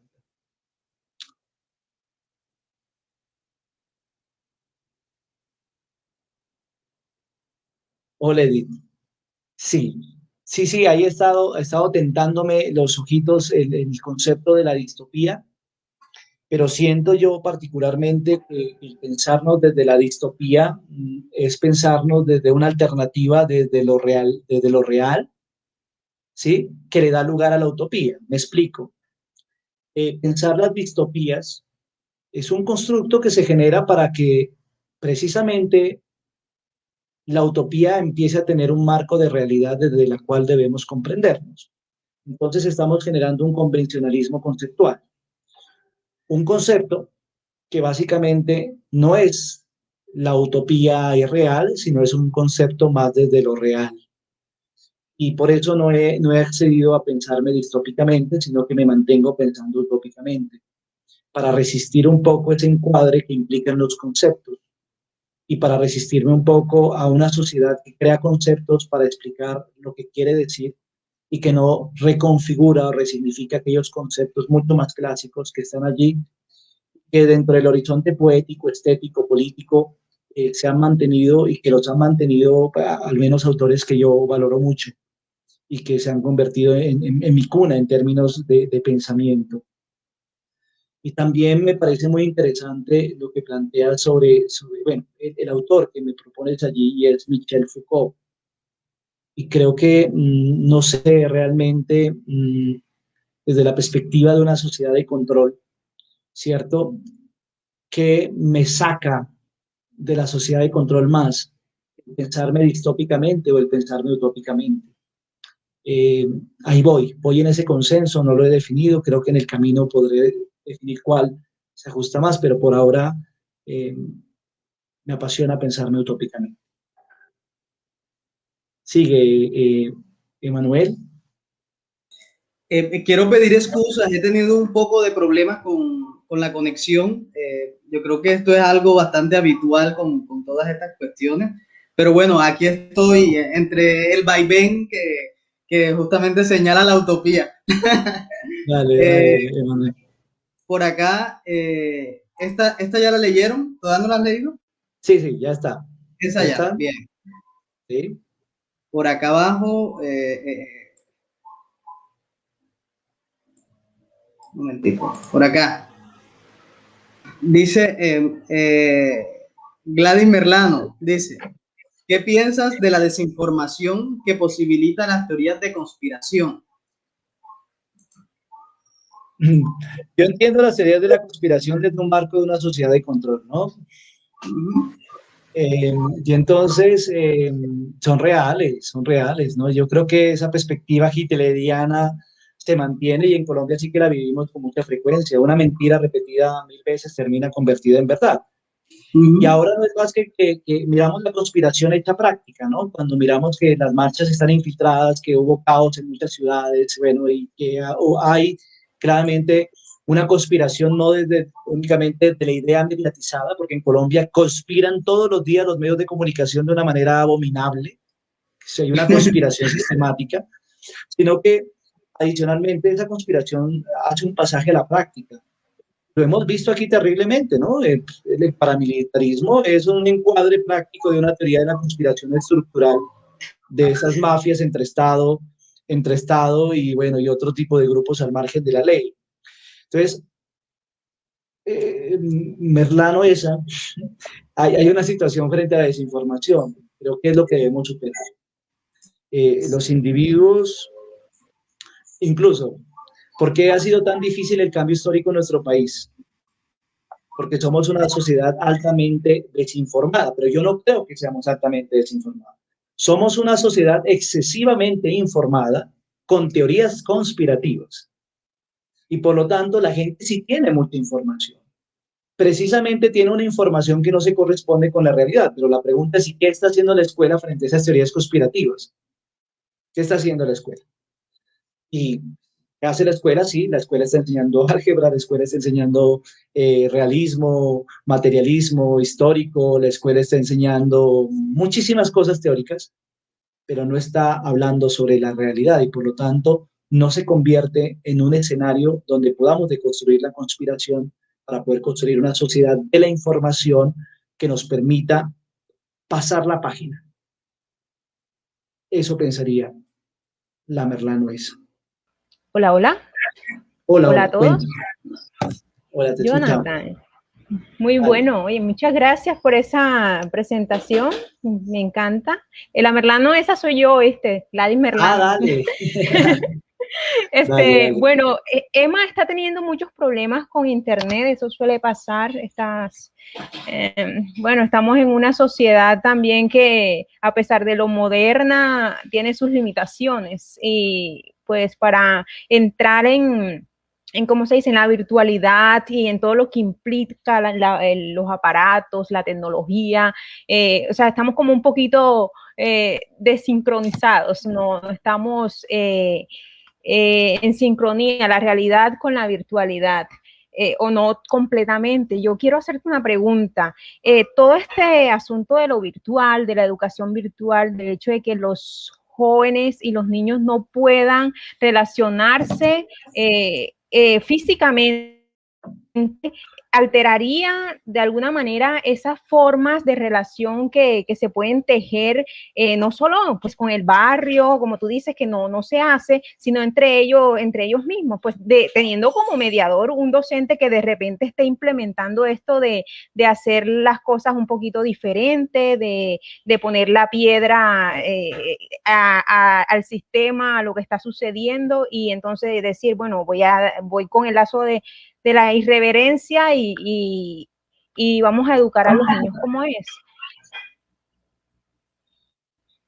Yo sí siento que va a haber una implicación muy grave dentro de los sujetos, ¿no? Por eso decía, en 5 años vamos a mirar los efectos reales de la pandemia en la salud mental, pero también en el desarrollo social y en la comunicación, en la forma como nos construimos colectivamente. Pero no solamente lo digo porque lo piense, sino porque lo estamos investigando. Lo investigamos desde el año pasado cuando mirábamos las primeras implicaciones en términos del estrés sobre la salud mental, pero también lo hemos pensado en este momento cuando hay una teoría que a mí me ha apasionado mucho, que hace parte de mi tesis doctoral y que se llama la deprivación sociocultural. Hemos hecho unas mediciones en este año nuevo y nos hemos encontrado que eh, hay una mayor, que la pandemia y la educación virtual está generando una mayor exposición a la deprivación sociocultural. Básicamente, ¿por qué? Porque la deprivación sociocultural se enmarca bueno, tiene unos efectos en los procesos de aprendizaje, pero también en las competencias sociales. Y desde esa perspectiva vamos a mirar que la educación, bueno, la transferencia cultural genera unos procesos de estimulación, ¿cierto? Estos procesos de estimulación son absolutamente necesarios. ¿Y quién nos da? Pues los dan los adultos mediadores, todos aquellos que cumplimos funciones mediacionales. ¿Qué ha sucedido con los niños? Pues los niños han sido sustraídos de su realidad para ser metidos en su casa. Y eso ha disminuido de manera significativa la posibilidad de estimulación. Y también existe dentro de los procesos de transferencia cultural algo muy importante que es la interacción, como tú lo dices. Y pues la pandemia también nos ha llevado a limitar la interacción, porque hay unos efectos diferenciales entre la población adulta y la población infantil, pues porque nosotros ya hemos vivido unos procesos de transferencia cultural que básicamente han consolidado ya unas capacidades cognitivas y sociales, y por lo tanto nos podríamos afectar más en la salud mental, con niveles de estrés, de ansiedad, ideación suicida, etcétera, pero no en términos de desarrollo. Los niños, al estar expuestos a ese tipo de situaciones, están en un marco mucho más, en una condición de vulnerabilidad mucho mayor, en el sentido de que hay una limitada estimulación. A veces los chicos quedan solos en sus casas, a veces los padres ya están un poco agotados de cumplir con un montón de funciones, ¿cierto? Y se han presentado, por ejemplo, en nuestro país es evidente, ha aumentado los índices de violencia intrafamiliar sobre los niños, sobre los adolescentes, pero también existe una limitada interacción. Como no estábamos preparados para una educación virtual, gran parte de los maestros no hemos podido desarrollar unas estrategias de virtualización que permita la interacción de los chicos a pesar, aunque estemos con este tipo de cosas.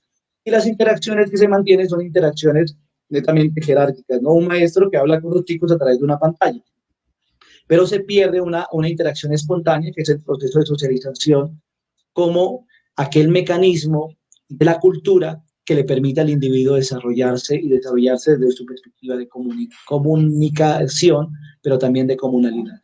Entonces, en ese sentido, pues, yo estoy particularmente alarmado porque sí hay implicaciones reales en términos de deprivación sociocultural sobre los niños, las niñas y los adolescentes.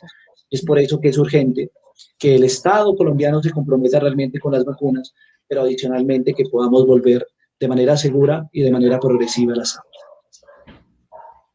Muy bien, gracias. No sé si esta pregunta te la pasó Emanuel.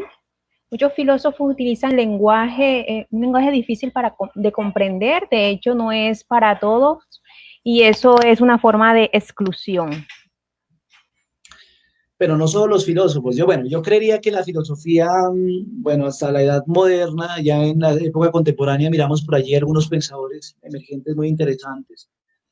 Pero ¿quiénes intentan reemplazar en ese tipo de lenguajes abstractos, poco entendibles? Los científicos, ¿no? Los científicos sociales y los científicos. ¿Para quién escribimos los académicos? Pues, ¿quién va a leer un artículo científico de un académico? Pues no lee otro académico. Quien se cuestiona y terminamos ahí, no solamente los filósofos, sino los académicos ahora desde las diferentes disciplinas, en un solipsismo teórico, metodológico y comunicativo, porque hablamos solamente entre nosotros. Entonces, ¿por qué ha costado tanto el lenguaje de la simplificación? Es decir, el aterrizar aquellas teorías que vamos construyendo al lenguaje de la gente, para que realmente se constituyan en un motor de la transformación y la emancipación. No hemos logrado hacer esa escalada que Paulo Freire le va a llamar la democratización del conocimiento para salirnos de la educación bancaria y empezar a construir una educación dialógica. ¿Y qué implica ese nivel de dialogicidad? Pues que los filósofos dejen de escribir raro para filósofos y que los científicos sociales o los académicos dejemos de escribir raro para académicos y empecemos a entender que la ciencia y la filosofía son dos campos de la realidad que se requieren en el proceso de transformación profunda de una humanidad cada vez más deshumanizada. Ok, bueno, vamos saltando entre temas porque yo considero que es todo un repertorio de diferentes temáticas las que se tienen que coincidir en un mismo punto como para hacer esta transformación general de lo que sucede. Obviamente hay quienes tendrán inclinación con el pensamiento que tú estás proyectando y otras personas que variarán en algún tipo o en algún grado completamente. Pero vamos a aterrizar en la realidad y lo que estamos viviendo por ejemplo, con relación al pensum de los estudiantes de primaria y bachillerato. ¿Por qué, o mejor dicho, qué consideras tú con relación al hecho de que la religión aún haga parte del pensum de los estudiantes de primaria y de bachillerato? No estoy en contra de la religión como cátedra, sino de los contenidos de la educación religiosa. Como tampoco estoy en contra de la filosofía como asignatura, sino de los contenidos de la educación filosófica. Y dirán, voy, pero ¿cómo voy a equiparar una filosofía laica a una religión no laica? ¿Por qué? Porque es que culturalmente nosotros, los seres humanos tendemos a tener una relación trascendental, innegable, porque la figura de Dios, o como le quieran llamar en diferentes escenarios y religiones, lo vamos a encontrar desde las... Si vamos a hacer un análisis cultural, vamos a encontrarlo desde las comunidades primitivas y originarias en el mundo. Hay una relación con lo trascendente. Entonces, el no tener en el currículo una asignatura que nos permita entender y problematizar y reflexionar y generar preguntas sobre la relación del individuo con el trascendente, cuando es una realidad inmanente de los sujetos, pues me parece que adolecería la escuela de algo importante. Pero sigue siendo lo mismo que en las demás asignaturas. O sea, el problema no es la Pero materia, porque entonces, siento que podría ser algo valioso. El problema es lo que enseñamos en las materias. pero sería exclusión si entonces nos basamos únicamente en el monoteísmo del judeocristianismo que nosotros practicamos, o habría que incluir también a los otros dioses. Y termino con Habría que esa hablar ya de mis todo, curiosidades.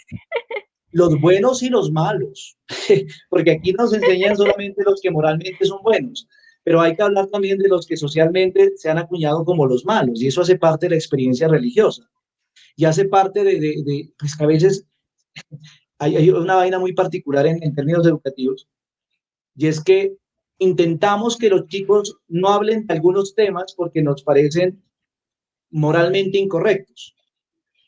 Y entonces, ¿en qué momento, cuando el chico se exponga en su realidad, en su desenvolvimiento real, a ese tipo de realidades, qué decisiones va a tomar? Pues va a tomar decisiones equivocadas porque en su vida le permitieron reflexionar y pensar sobre ese tipo de cosas. Entonces, la religión no puede estar sujeta al hablar de un rol de un Dios judeocristiano, que es el Dios desde el cual claramente en el proceso colonial nos impusieron, y nos debe permitir entender no una religión, una relación con las religiones, porque es que la religión no debe estar sujeta únicamente a las religiones del mundo, sino a la experiencia de lo trascendente. Y esa experiencia de lo trascendente lo tenemos todos, seamos o no seamos religiosos, ¿sí? Porque la religiosidad es un cuento, es una situación muy particular, pero la espiritualidad, que es hacia donde debe ir la educación religiosa, es otro asunto. Yo le colocaría espiritualidad más que educación religiosa, pero tiene que ver con lo mismo. Entonces no hay que eliminarla, porque a veces nos vamos al otro extremo, eliminémosla. Miren, hay colegios que dicen, en 10º y 11 no se necesita educación física, 1 hora nomás. Miércoles es donde necesitan la educación del cuerpo. Ahora, cuando yo voy a ver al profe de educación física, ¿qué hace? Práctica deportiva, eso no es educar físicamente, porque se están olvidando del cuerpo. Como la educación religiosa se olvida de la espiritualidad, no hacemos absolutamente nada.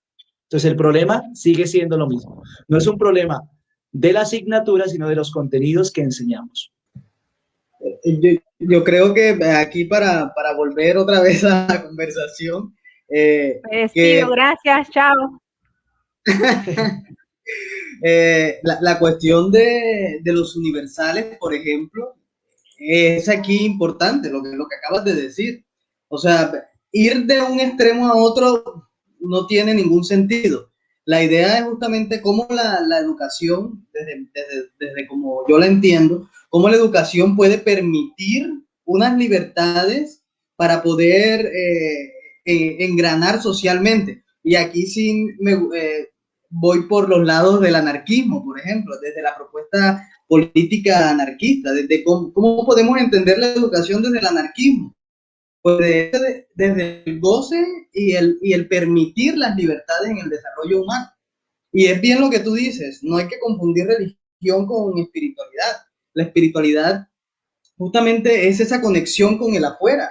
Si queremos que la educación permita el reconocimiento del otro, por ahí hay que empezar, ¿sí? Por lo anímico. No somos solamente carne y hueso. Hay una interacción y ahí es donde viene el valor de la estética, justamente. Eso que tú le has llamado eso lo trascendental. Y hay un elemento importante, Manuel, que tiene que ver con el otro. Es que, a ver, el ser humano es un sujeto cultural y por lo tanto complementario y diverso. O sea, ¿qué nos hace sujetos culturales? Que somos complementarios, pero también somos diversos. Ahora, miren lo siguiente de particular.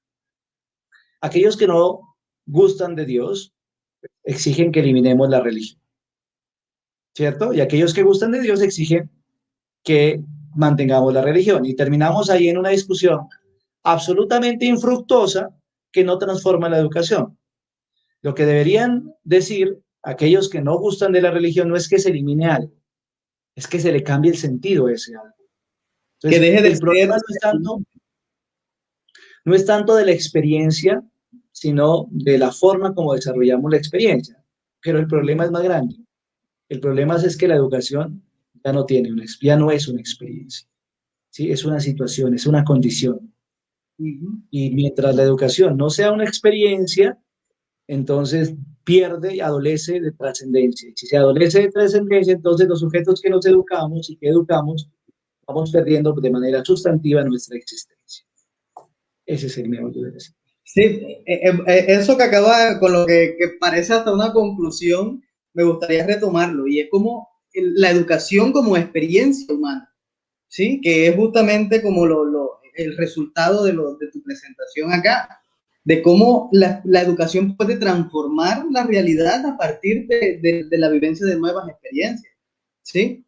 Esto de la emancipación y de todo lo que se pregonaba en la modernidad y que luego se concreta en un proyecto educativo, en realidad no resultó. Terminó siendo la imposición de las imposiciones, ¿sí? Una tras otra, como cartas. Pero bueno, Jonathan, ya por acá no veo más preguntas ni comentarios. Entonces, pues no queda más que agradecerte enteramente por tu aporte. Ha sido muy, muy valioso todo lo que hemos hablado acá. Has activado el chat bastante. Me imagino que hay muchas personas que quedaron gustosos con lo que acabas de hacer. Es bueno que pudimos conversar, hacer en medio de todas las dificultades técnicas que tuve yo por acá, se pudo mantener una conversación y un diálogo, y eso es importante para Café Filo. Entonces, muchas gracias por aceptar la invitación, por estar aquí compartiendo con nosotros lo que tú sabes, pero no sin antes de despedirnos, me gustaría que si tienes si quieres, como un tipo de conclusión para tu tema, dejar algún mensaje, algo. ¿Sí?